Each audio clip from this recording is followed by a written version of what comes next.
Welcome to New York's #2 sports show. The Rangers lose to the Philadelphia Flyers by a score of 3-1 in a matinee Black Friday game in Philadelphia. Look, this Ranger team is really bad. Just no way around it. 5-game losing streak. Just a pitiful, awful first period.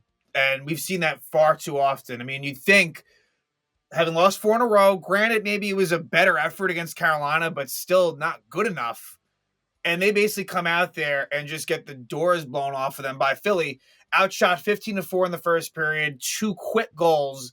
The Flyers scored 2 goals in the first 4 minutes and 24 seconds, and it could have been a lot worse. Igor Shesterkin is the only reason this game was anywhere close. The Rangers were in it until the very end, and Mika Zibanejad had a unbelievable opportunity. 6-on-5 late in the game, open net, and just flubs it. And I mean, that just kind of says it all right there, right? He's one of many. He's towards the top of the list, but one of many that is extremely, extremely disappointing and problematic. So lines and D pairs were definitely juggled as well after the first period. The lineup was the same coming in, so that means, again, no Chris Kreider, no Philip Hedl, and that just continues. And the lines and D pairs were switched. Now, the D pairs after the first period, they kept Lindgren with Fox, and they went with Miller Schneider and Jones Trouba. Now, I'm not saying that this is going to be some masterful solution, but I've been asking for it to be these pairs. If these are going to be the 6 defensemen, this is probably the lesser of all evils.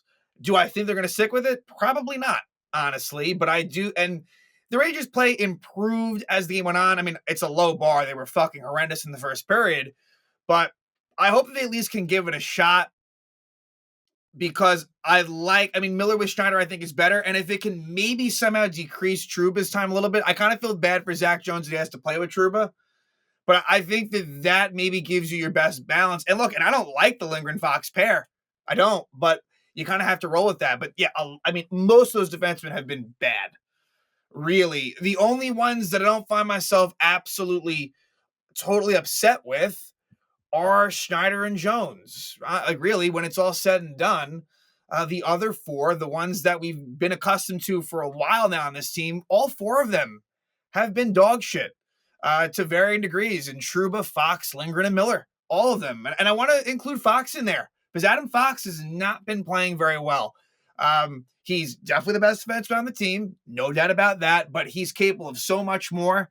And it just feels like, we know he's not the quickest skater at all, never has been, but just the body language. And again, I know that it's his style, right? So I don't want to get it too convoluted, and I don't want to look into it too deeply, but yeah, like, he deserves his criticism as well. He wasn't good in this game and hasn't been good enough recently. For the forwards, they made a switch after the first period where they went with Zibanejad centering Panarin and Cooley.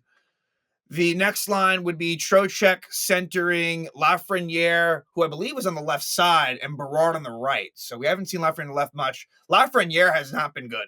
Like, Lafreniere has been pretty bad, actually, right? I mean, I'm a big Alexis Lafreniere fan, but let's call a spade a spade. -10 now.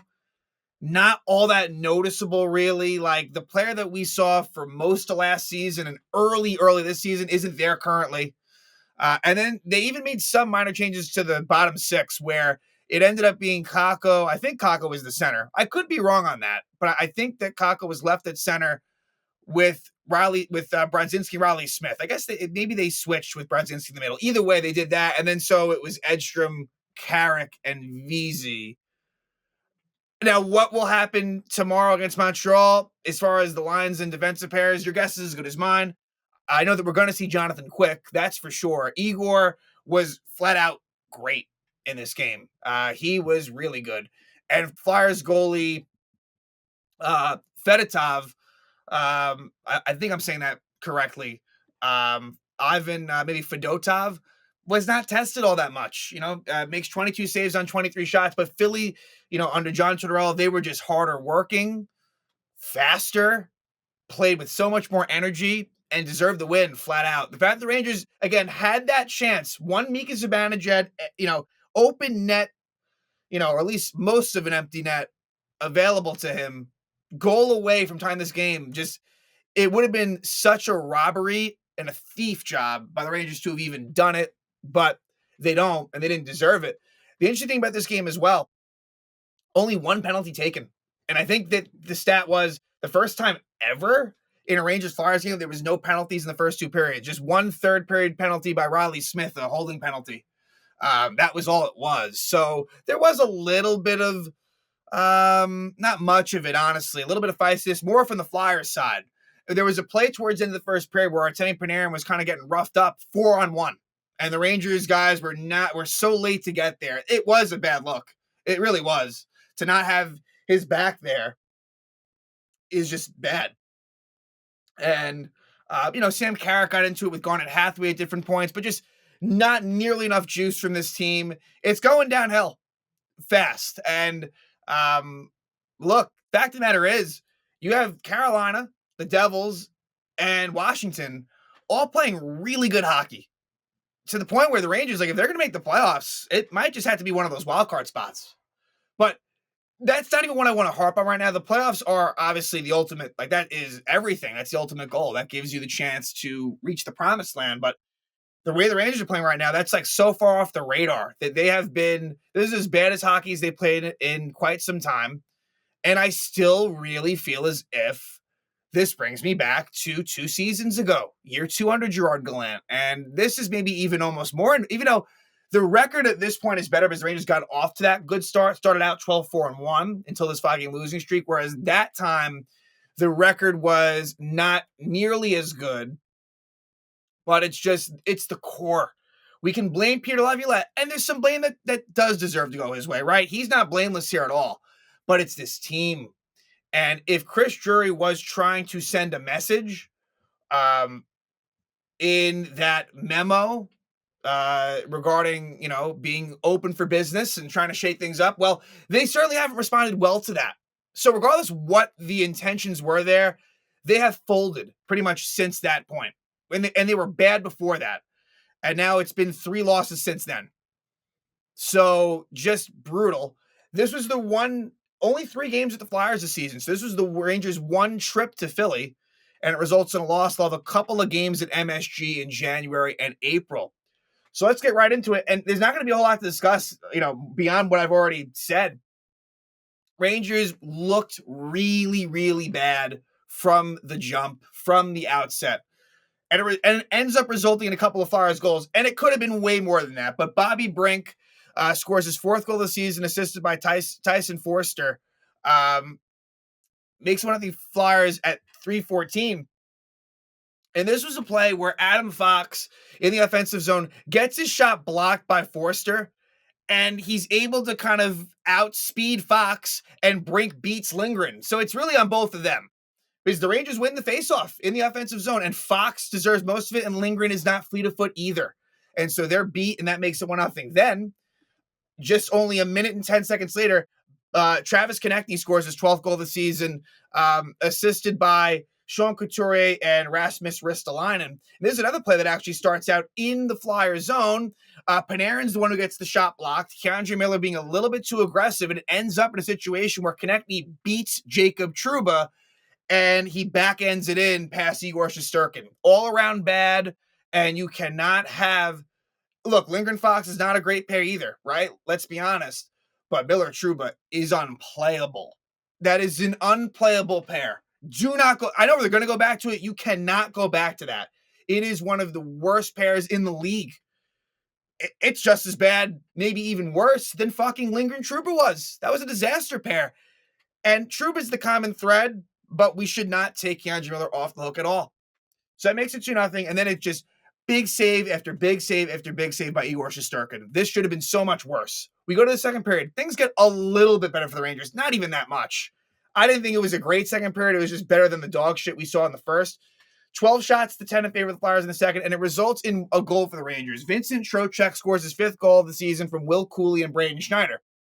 What do you know? Will Cooley's involved. Cooley has been easily one of the best, if not the best Ranger in the first 22 games of the season. He has points, I think, in, 7 straight? Like, he has a nice point streak going. or maybe 7 in his last 8 games, something like that. He's really producing and being rewarded for his play. And it's interesting. It was a play where Braden Schneider makes a nice pass to Cooley, who finds Trocheck, and it was a nice wrist shot. Trocheck has not been getting going, not putting up points. He was so good last season, and it hasn't been there. So hopefully this can get him going. I thought he was better, and it was interesting because it was during a line change. Zibanejad was originally on, and if it was Mika, he would not have scored there. No way. So Trocheck was able to, and that cuts it to 2-1, and that's your score going into the third period. So all in all, very fortunate to be down only by 1.